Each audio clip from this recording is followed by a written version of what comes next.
Hello guys, ako si Jesse Boy at ito ang aking daigdig.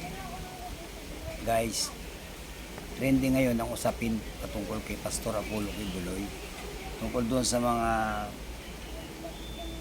ibinibintang sa kanyang mga krimen tulad ng rape, child abuse, human trafficking at marami pang iba.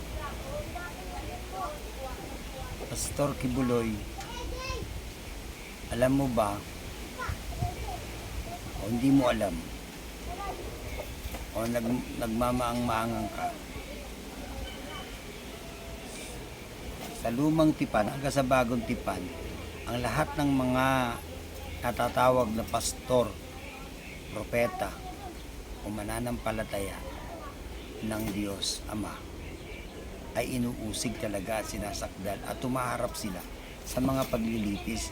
Pero ang mga taong ito ay buong tapang nilang hinaharap ang hamon na inatang sa kanila ng Diyos. Ito ay pagsubok lamang sa buhay natin.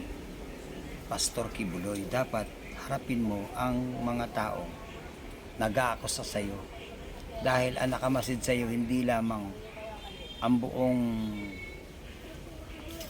buong bansa kundi ang buong mundo.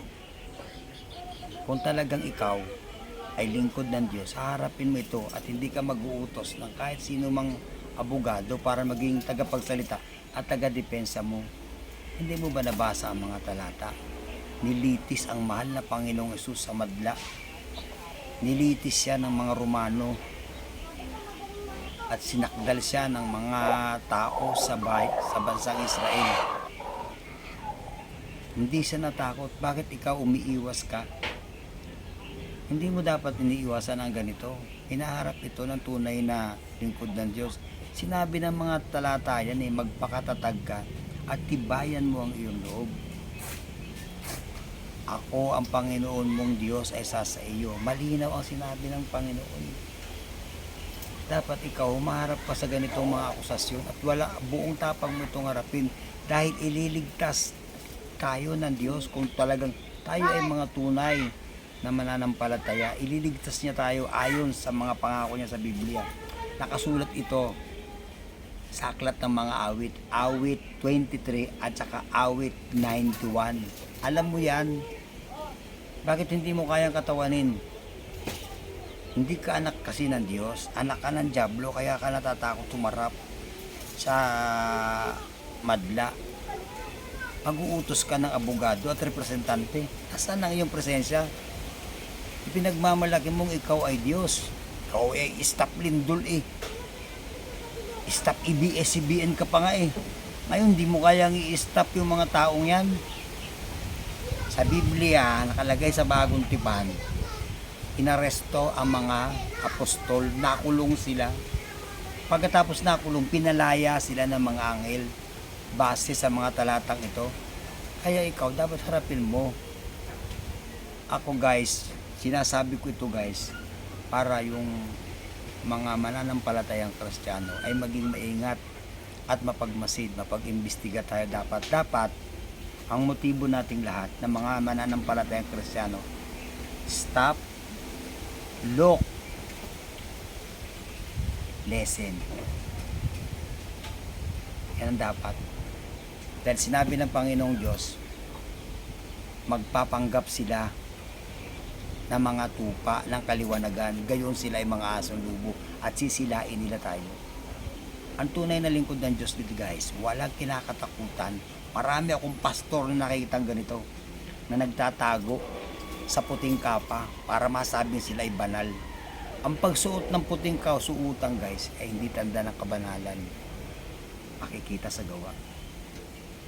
Tandaan nyo guys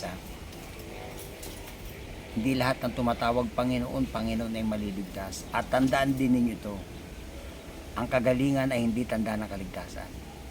Sabi ng mga pastor, sabi ng mga bulaang propeta, nagpagaling kami ng may sakit, nagpalayas kami ng demonyo, gumawa kami ng mga himala sa inyong pangalan. Ano sabi ng mahal na Panginoong Jesus? Lumayas kayo, mga anak ng demonyo. Guys, tandaan nyo stop, look, listen. Listen to this.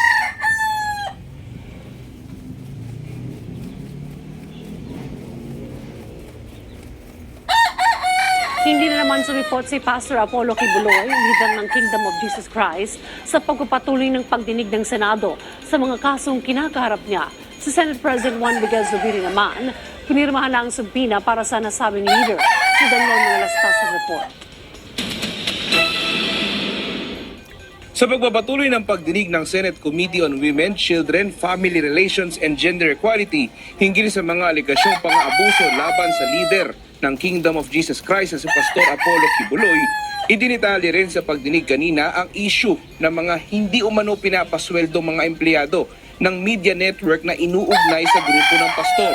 Ito'y kahit pilit na tinanggi ng mga abogado ni Kibuloy sa pagdinig ng Kamara na wala siyang direktang kinalaman sa media network. Sa Seminay po, Madam Chair, wala po ang mga worker po doon sa Seminay. Wala po pang sahod monthly. Wala po din kaming mga benefit. Yung binibigyan lang po kami ni Kibuloy ng may tinatawag ng honorarium na 200 to 300. Pero depende pa din po yun sa mood niya. Lahat yan experience, tinuturuan lang, wala pong sahod yun. Kahit po yung mga reporter dyan at yung mga angkor, wala rin sahod po dyan. Actually, Madam Chair, illegal talaga po yan. Bawal ang papagtrabahuin mo ang isang tao at hindi mo bigyan ng sahod at mga benepisyo na nararapat ayon sa batas. Humarap naman ang isa nagpakilalang full-time miracle worker ng Kingdom of Jesus Christ at kinontra ang ilang aligasyon. I beg to disagree with that, Madam Chair, as full-time miracle worker, because, Madam Chair, that is not really the amount. Again, it is upon burden of proof. For example, it depends, Madam Chair, like for example, it ranges to, we cannot give you the exact, like 3,000, 4,000, 5,000. It depends Every week upon the salary. It depends upon the ministry that was entrusted to you. We are serving because this is voluntary. This is being a missionary. So this is not actually employment. Ano pong ibig sabihin nung sinabi kanina ni Elias Rene? It depends on the mood. That is not true, Madam Chair. It is his burden to prove that that is really the so-called salary. Pinabulaan Narinig nyo, guys? Yung testimonya ng babae na nakapink na tauhan ni Kibuloy. Napakasinungaling ng mga ito, guys. Dito natin makikita mga anak ng demonyo. Guys, nabasa ko sa Biblia, no, ginagawa ang templo ng Diyos. Sa Book of King, hindi ko na matandaan, basta nung ginagawa ang templo ng Diyos, nasa pangunguna ni Haring Solomon. Base doon, guys. Sa talatang yun, triple ang dapat ipasahod sa mga manggagawa ng simbahan. Ayon sa talatang yun, tatlong doble ang dapat tinatanggap ng mga workers o manggagawa sa templo ng Diyos. Bago hindi nila pinasasahod, ang iba walang regular na amount, depende sa mood ni at Pastor Kibuloy. Isang sinungaling ito, guys. Anti-labor law ito. Dapat ang mga manggagawa sa simbahan ay may regular na natatanggap dahil napakayaman, guys, ng mga simbahan. Ang simbahan ni Pastor Kibuloy, kumikita yan, guys, ng bilyon sa loob ng isang linggo nila o isang pagdadaos ng pananambahan. May isang halimbawa dito, guys, kung meron kang 1 milyon na member ng simbahan at dumalong lahat yon sa pagtitipon, tiyak na magbibigay ito sila ng tithes o offering o ayuda o ano man ang pagtawag natin dito o abuloy sa simbahan. Kung 1 milyon sila at magbigay ng piso bawat isa, may 1 milyon agad sila sa loob ng araw na yun. Ay hindi lang naman 10% ang hinihingi ng mga ito sa lahat ng mga member nila. Bukod sa 10% na kinikita nila, may tinatawag pa silang special love offering. Bago sasabihin nilang konsiderasyon ang dapat, mali yan guys. Maling katuruan yan. Mga pastor, huwag ninyong gawin ito sa member ninyo. Anuhin nyo ang pera. Sinabi ng Diyos, walang mayamang makakapasok sa langit. Pansinin nyo gaya, lahat ng mga founder ng mga reliyon, ubod sila ng kayayamanan. May sariling eroplano, may sariling barko, may sariling bahay, may magandang mga sakyan, magagarang mga damit na hindi yan nakalagay sa Biblia. Ang tamang tagasunod ng Diyos, guys, kasi sa Biblia, kailangan siyang manatiling dukha. Basahin nyo mabuti guys ang Bagong Tipan sa Gawa. Ang mga apostol ng panahong yun, nagtatrabaho bilang isang construction workers para kumain, at yung kinikita nila, ibinibigay pa nila sa mga mahihirap. Binigyan sila ng parangal ng mga tao, nagsipagtakbuhan sila. Ayaw nilang tanggapin yung mga kayamanan at yung parangal na ibibigay nila.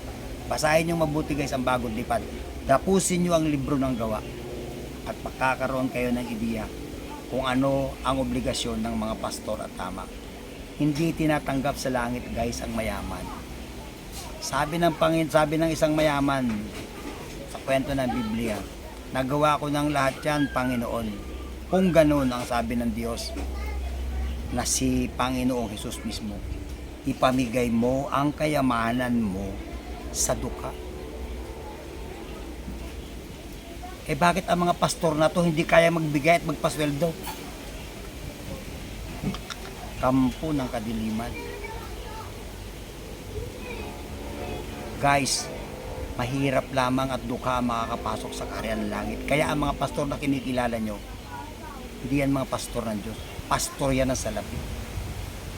Tandaan nyo ito mabuti guys. Maging maingat tayo sa pagsamba. Kilalanin mabuti at kilitisin sila. Alamin ang laman ng Biblia. Dahil ang Biblia guys, ito, nandito ng lahat para malaman natin ang katotohanan. Mali na hindi mo pa siswelduhin ang mga manggagawa sa church dahil voluntary kung magkano lang kinikita ng simbahan. Lahat ng simbahan guys, lalong-lalo na yung mga malalaking simbahan, milyon ang kinikita niyan sa araw ng linggo. Wala kayo sa akin guys, bilyon pa nga. Ito ang pinakamalaking negosyo guys at wala itong kalugihan. Magpaparami ka lang ng mga member at husayan mo lang ng pananalita sa Biblia, mabubudol-budol mo na sila. Ultimong damit nila, uhubarin nila at ibibigay sa simbahan. Mali yan mga kapatid. Bago kayo magbigay sa simbahan, unahin nyo muna yung mga kapitbahay nyong patay gutom. Angsya ninyong bigyan dahil sila ang kawangis ng Diyos. Unahin mo yung pinsan mo na nagugutom mo. Kung may pera ka, bigyan mo, pakainin mo. Huwag mong ibibigay ang pera mo sa simbahan. Ang yayaman niya ay ang pastor. Pansinin nyo guys, wala kang makikita simbahang malalaki sa bansa natin kung hindi mga bilyonaryo. At kabilang sila sa pinakamayayamang tao sa Pilipinas na siyang mali ayon sa Biblia. Huwag kayong mag-impok ng kayamanan sa lupa. Dahil ito ay nasisira at tinatanga. Ngayon, ang pera ni Kibuloy tinatanga na. Bakit? Magbabayad siya sa abogado. Milyon. Magbabayad siya sa korte. At magbabayad siya doon sa mga komplainan. Magsusuhol siya kay Risa Ontiveros para yung kaso mapawala. Yan ang paraan niya. Sa makatid, ang pera ay hindi mahalaga guys sa isang tunay na mananambahan sa Panginoon Diyos. Kaya ang mga pastor na kinikilala ninyo, naubod ng kayamanan, binistansya na kayo guys, lumabas kayo sa simbahan nila dahil mga kampon sila ng salat. Ginagamit nila ang salita ng Diyos, ginagawa nilang kalakal at ang pangalan mismo ng Panginoon. Dumistansya kayo sa mga ito guys. Umalis kayo sa kanila. Tandaan nyo guys, 3 tao lang ang maliligtas ayon sa Biblia. Malinaw ito guys. 1 man, 2, 3 na nagkatipon-tipon sa aking pangalan, ako ay nasa kanilang kalagitnaan. Sino yung 3 taong yun guys? Na binabanggit ng Biblia. Dukha, banal, at may malinis na puso. Walang nabanggit na mayaman guys. Ang pastor mo mayaman eh. Paano siya makakapasok sa langit? Hindi siya sa langit pupunta guys sa impyerno. Magandang araw sa inyo guys. Ako, si Jesse Boy at ito ang aking daigdig.